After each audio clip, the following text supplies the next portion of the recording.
The lights above were merciless, cold and blinding. They spilled in sterile beams across the enormous white platform where a child stood, motionless. Lyra. Her tiny frame was swallowed by the sheer size of the stage. The oversized gray tunic hung from her narrow shoulders like a forgotten garment. Sweat collected at her brow, but her gaze never wavered. Stamped onto her forehead was the unmistakable red mark of erasure, the symbol that told every citizen across 213 planets exactly what was about to happen. In every corner of the galaxy, billions leaned toward their screens. Markets paused, traffic halted, even airships hovered mid-air. On 100 worlds, people watched in silence. Few knew her name. None needed to. She was not presented as a person, but a message, a display of control. The Galactic Senate ruled through memory. They didn't require weapons when they could erase your past. They didn't need armies when they could rewrite your mind. The population had grown used to these erasures, order maintained through amnesia. But today, the routine trembled. Lyra's small hands trembled faintly at her sides. It wasn't fear that caused the shaking that had burned away days ago.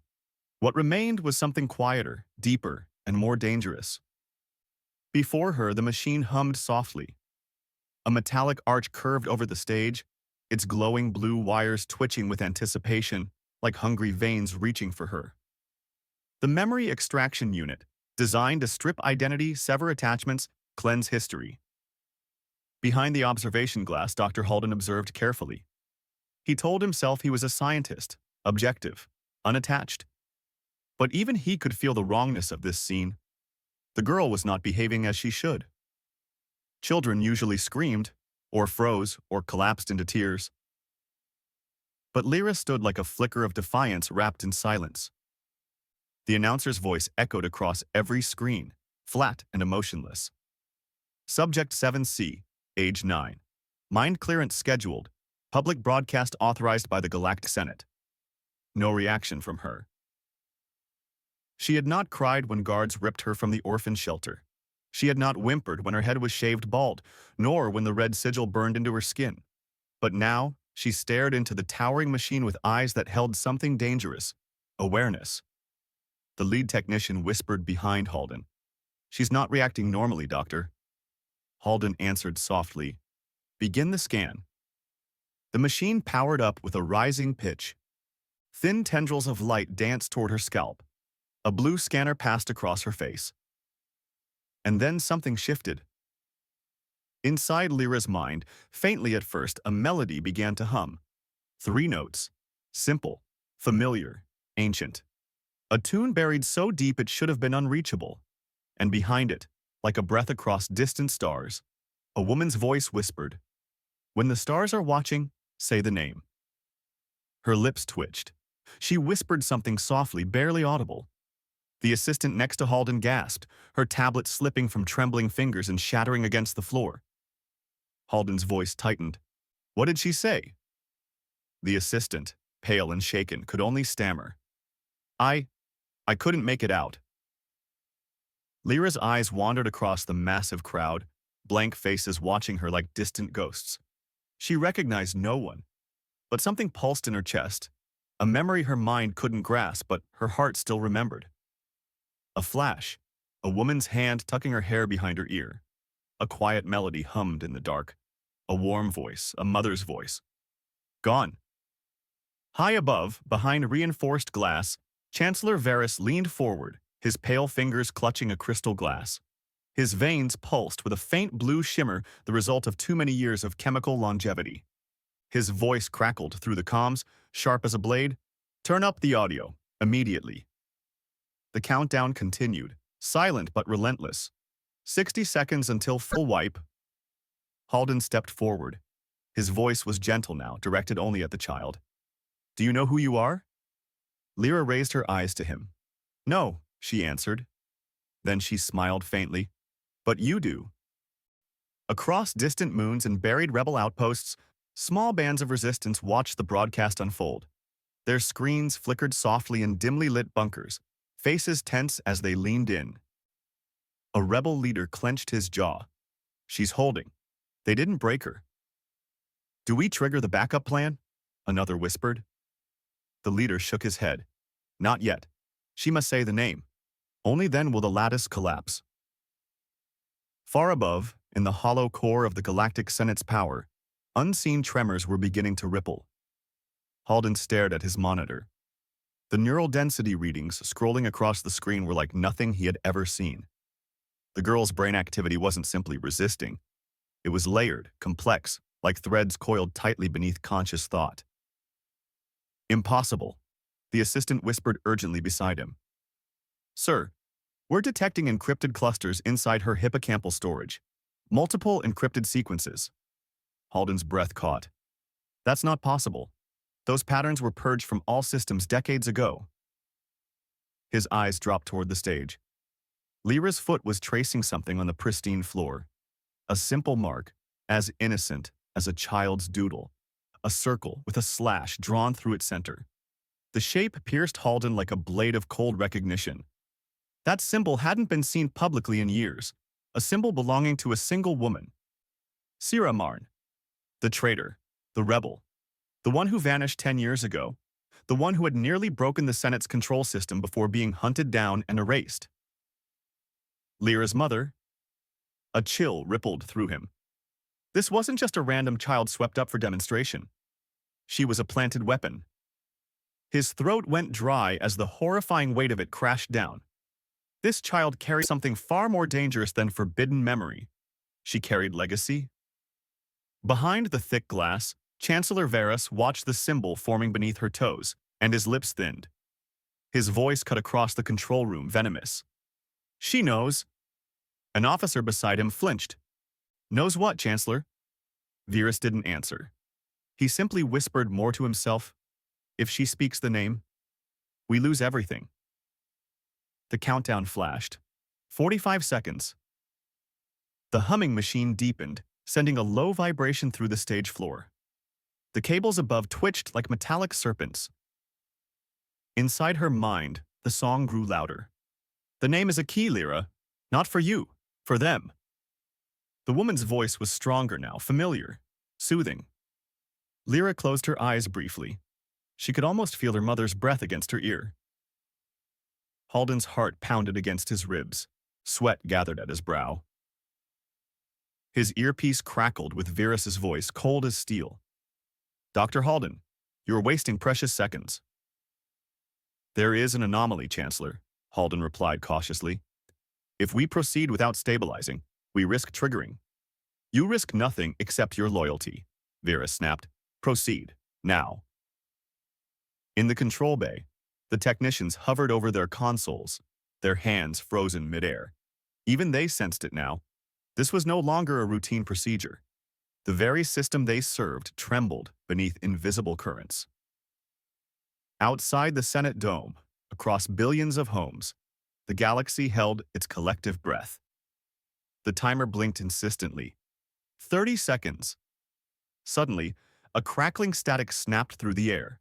The stage lights flickered. The machine's hum faltered for a heartbeat, as if something unseen had brushed against the core systems. The technicians jolted upright. Unexpected surge in neural resonance, one of them reported, voice shaking. She's resisting the extraction sequence. Halden's chest tightened. His eyes darted between Lyra and the wildly fluctuating graphs. It wasn't random. It was deliberate. Lyra's small frame tensed. Her fingers curled slightly. Inside her mind, the melody was no longer soft. It was a rising storm, a tether pulling ancient memories free from the void where they had been buried. Almost there, my love, the woman's voice whispered. You're stronger than they ever knew. For a moment, Lyra wasn't on the stage anymore. She was in a warm room. Soft light spilled across blue walls, books lined wooden shelves. A small music box turned slowly on a nearby table, playing the same simple tune, and warm arms wrapped around her tiny frame. A mother's arms. The scent of lavender drifted through the air. The image wavered as the machine fought to rip it away. But at the core of it pulsed a single word. Steady. Waiting. Halden's voice rang out into the panic. The system is breaching containment. This is not a malfunction. This is an embedded activation. Override it, Varys shouted through the comms, but even his voice faltered now. Lock her down before she speaks. The assistant turned toward Halden, eyes wide with fear. Sir, if we proceed, we might destabilize the entire grid. Virus's voice rose in fury. Do it! I will not lose everything to a child's whisper. The control bay trembled under the weight of conflict. Every technician now glanced between Halden and the Chancellor's command. The unspoken question filled the air. Who do we obey when the Foundation itself begins to crumble? 5 seconds. Lyra lifted her head. Her gaze locked directly into one of the broadcast cameras. Her face now filled every screen across the galaxy. Billions stared into her unblinking eyes.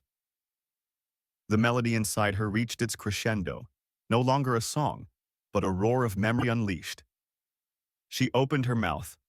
The words slid out like a breath against eternity. Karen! The world cracked. The chamber lights exploded, plunging the Senate arena into flashing shadows and screaming alarms. The countdown froze mid-digit. Monitors blinked wildly. On every screen across 213 planets, one word pulsed in massive red letters. Karen!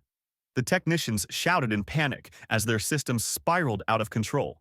The root code is breached. Primary override corrupted. We've lost central command. Chancellor Varys staggered backwards, pale as death. No, no. Across the galaxy, entire populations gasped as memories once erased flooded back in violent waves. Prisoners clutched their heads, sobbing. Mothers remembered children they thought lost. Whole cities erupted into screams as forgotten histories resurfaced. Generations of lies unraveled in seconds. Labor camps revolted. Guard stations fell silent. Ships refused orders. Chaos spread like wildfire through the Senate's territories. The control net, the unbreakable system built on forgetting, was collapsing under the weight of the truth that could no longer be contained. Halden broke free from the control bay, racing toward the stage. Lyra had fallen to her knees, her breathing shallow, her strength spent. He dropped beside her, gently gathering her into his arms. Stay with me, Lyra. You're safe. You did it. Her lips moved, barely audible. I said, what she taught me. Yes, Halden whispered. You set them free.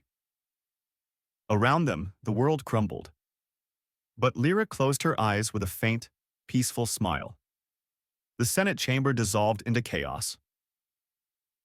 The towering monitors that once displayed absolute control now flickered and died, casting the Grand Hall into pulsing shadows. Alarms wailed. Sparks rained from the ruptured ceiling panels. Automated turrets stuttered and froze, confused by their own corrupted targeting protocols. Outside, the Capitol's once pristine skyline burned. Columns of smoke twisted into the sky as rebel ships descended like vultures, circling a dying beast. Sirens blared across districts that had never known disorder. Halden cradled Lyra in his arms, pressing her close as tremors shook the ground beneath them. We have to move, he whispered, though it was as much to himself as to her. Emergency bulkheads slammed open and shut along the corridors in erratic sequence as system failures cascaded through the complex. Sparks flared dangerously close. Fires licked along the fractured data conduits lining the walls. The Senate's power grid was devouring itself. Gunfire echoed faintly from deeper inside the structure. But it wasn't the Senate guards firing. The rebels had breached the core. As Halden moved carefully through the crumbling hallways, smoke stung his eyes. Every breath tasted of burning circuits and oil. He shielded Lyra's fragile body, careful not to jostle her unconscious form as debris rained around them. Then, figures emerged through the haze ahead. Armed? Shadows? Halden froze, his body tightening instinctively, preparing for the worst. But the lead figure lowered his weapon. A man in mismatched rebel gear stepped forward, lowering his hood. His voice carried through the smoke. We have her. More rebels poured into the corridor behind him, their faces flushed with disbelief and awe. Some stared at Lyra as if beholding a legend. The captain tapped his comm device urgently. Extraction team, this is Alpha Leader. Confirmed retrieval. The girl is secured. Repeat, the girl is secured. Halden barely exhaled as two rebels stepped in to flank him, guiding them swiftly through the failing corridors. Outside, the streets were erupting in full-scale revolt. Loyalist forces scattered like leaves before a rising storm. The towering Senate spire cracked open under the weight of internal explosions. Plumes of flame erupted skyward. Above it all, rebel assault cruisers hovered like iron sentinels, their engines casting long shadows across the capital's broken plazas. Lyra stirred faintly in Halden's arms as they hurried toward the landing platform. "Is it over?" she whispered. "The Senate is falling," Halden answered softly. "You did it." Her lips curved into a faint, dreamlike smile. "I don't remember the name anymore." "You don't need to remember it," he said gently. "You gave it to the world."